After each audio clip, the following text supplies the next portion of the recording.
तर कायदेतज्ञ ॲडव्होकेट सत्तामुळे आपल्याबरोबर जोडले गेलेले आहेत. त्यांच्याशी या संदर्भात बातचीत आपण करूयात. सर, आज एकूणच जर आपण पाहिलं तर शीतल तेजवानीला अटक झाली, तिचं मेडिकल झालेलं, उद्या कोर्टात हजर करणार आहे.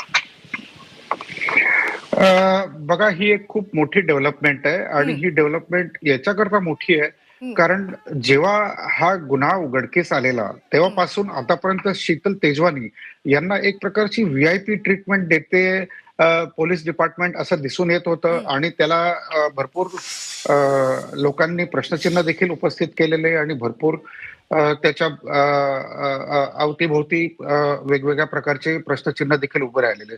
आता प्रश्न असा आहे की ठीक आहे, आज अटक झाली, उद्या कोर्टात हजर करणार, हा तर एक प्रोसिजरचा भाग आहे. पण मुद्दा हा आहे की समजा आपण 42 एकर लँड जी एक प्रकारची ग्रीन बेल्ट आहे, फॉरेस्ट लँड आहे किंवा गव्हर्नमेंट लँड आहे, त्याच्यावरती आपण एक प्रकारचा फ्रॉड करतोय. 300 कोटीला ती विकतोय, जी लँड स्वतःची नाही.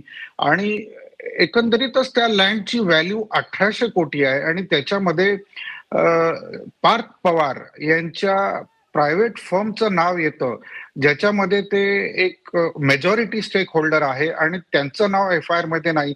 ही एक खूप मोठी आश्चर्यकारक गोष्ट आहे. सर्वसामान्य जनतेला एक न्याय आणि मोठ्या व्यक्तींना दुसरा न्याय, अशा प्रकारचं चित्र आपल्याला बघायला मिळतंय. आता ह्या परिस्थितीमध्ये पोलिसांनी जी काही कारवाई केलेली आहे त्याच्याकरता जी काही चौकशी करावी लागते, प्रश्न हा निर्माण होतो की इतक्या दिवसानंतर अटक केली, कदाचित शीतल तेजवानीने आतापर्यंत अनेकसे पुरावे नाहीसे केले असतील किंवा अनेकसे पुरावे निर्माण केले असतील. त्यामुळे या सर्व प्रकरणापाठीमागे पडद्यामागे भरपूर गोष्टी घडलेल्या आहेत. याच्यावरती आपल्याला नक्कीच लक्ष ठेवावं लागेल आणि सर्वात महत्वाची गोष्ट म्हणजे झी 24 तास सारख्या एका चॅनलला हा मुद्दा पुढे आणावा लागतो आणि सर्वसामान्य जे वेगवेगळे दक्षता विभाग आहेत सरकारचे त्यांच्या लक्षात येत नाही. हा देखील एक मोठा मुद्दा आहे. निश्चितच. मात्र यावेळी जर उद्या कोर्टात शीतलला हजर करण्यात आलं सर, तर नेमकी काय युक्तिवाद होईल, काय? कारण शीतल आतापर्यंत जी आहे ती एकूणच तपासाला सहकार्य करत नव्हती, पोलिसांना सहकार्य करत नव्हती, वेळ वाढवून घेत होती. नेमकं काय उद्या कोर्टात होऊ शकतं? बघा, सहकार्य करणं एक आणि त्यांच्याकडनं काही मुद्देमाल मिळतो का किंवा त्यांच्याकडनं काही कागदपत्र जप्त करायची आहेत का मनी ट्रेल किंवा डॉक्युमेंट ट्रेल किंवा इलेक्ट्रॉनिक एव्हिडन्सचे ट्रेल्स काही आपल्याला मिळतात का, हे बघण्याकरता त्यांना कदाचित पोलिसांनी अरेस्ट केलं असावं.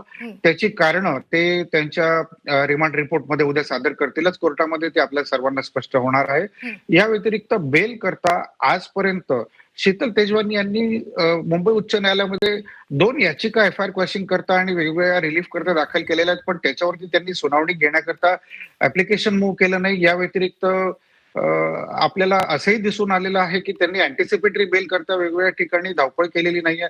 त्यामुळे हे संपूर्ण प्रकरण जे आहे याच्यावरती अनेक प्रश्नचिन्ह उभे राहतात. उद्या बेल करता त्यांनी अर्ज जरी मूव्ह केला तरी त्यांना बेल मिळणार नाही, हे तितकंच खरं आहे. कारण जर का इतक्या वेळानंतर पोलिसांनी त्यांना अटक केले तर नक्कीच सबळ कारणं असतील पोलिसांकडे.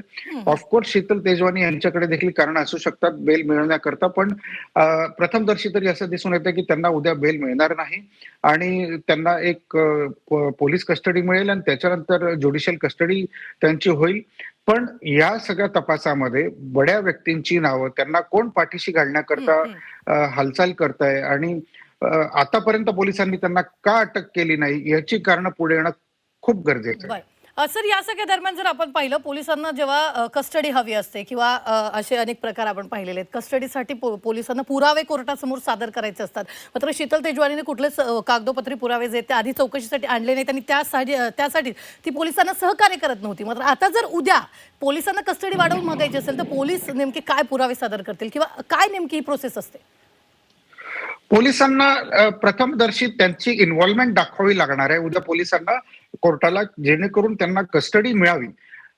त्यांची इन्व्हॉल्वमेंट आणि त्यांच्या व्यतिरिक्त अजून कोणाकोणाची इन्व्हॉल्वमेंट आहे याची माहिती घेण्याकरता, त्यांच्याकडनं काही अजून पेपर्स किंवा इलेक्ट्रॉनिक एव्हिडन्सचे ट्रेल्स ताब्यात घेण्याकरता, काही मनी ट्रेल असेल तर ती मनी ट्रेल ताब्यात घेण्याकरता. कारण आपल्याला वरवर दिसतंय की पैसे देणे घेणे झालेले नाही, पण आपल्याला अजून हे माहिती नाही की काही बेनामी व्यवहार झालेले आहेत का, परस्पर व्यवहार झालेले आहेत का. कारण खूप साऱ्या अशा गुन्ह्यांमध्ये असं दिसून येतं की व्यवहार प्रथमदर्शी पुण्यामध्ये झालेला आहे, पण पैसे भरपूर ठिकाणी म्हणजे वेगवेगळ्या ठिकाणी किंवा परदेशात देखील दिले गेले असू शकतात.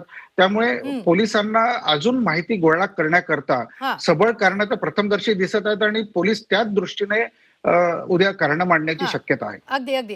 खूप खूप धन्यवाद सर, तुम्ही जोडले गेलेत. मात्र आपण जर आता पाहिलं तर या धन्यवाद. सगळ्यामध्ये अपडेट इथे म्हणजे उद्या शीतलला कोर्टात हजर केलं जाणार आहे. नेमकं आता पोलीस काय पुरावे कोर्टात सादर करतात हे पाहणं महत्त्वाचं आहे. शीतलला का अटक केली हे सगळं नेमकं आता कळेलच. मात्र या सगळीकडे जर आपण पाहिलं तर झी 24 तासनं हा गैरव्यवहार समोर आणलेला होता आणि आजची सगळ्यात मोठी कारवाई आपण पाहतोय. शीतल तेजवानीला अटक झालेली आहे. एकीकडे जर आपण पाहिलं तर शीतल तेजवानीची याआधी देखील दोनदा चौकशी झालेली, मात्र तिने पोलिसांना सहकार्य केलेलं नव्हतं. आता आज पोलिसांनी तिला अटक केलेली आहे, तिचं मेडिकल झालेलं आहे. उद्या शीतलला कोर्टात हजर केलं जाणार आहे. याआधी पोलिसांनी तिला VIP ट्रीटमेंटही दिलेलं होतं आणि त्यानंतर आज थेट पोलिसांनी तिला अटक केल्याचं पाहायला मिळतंय.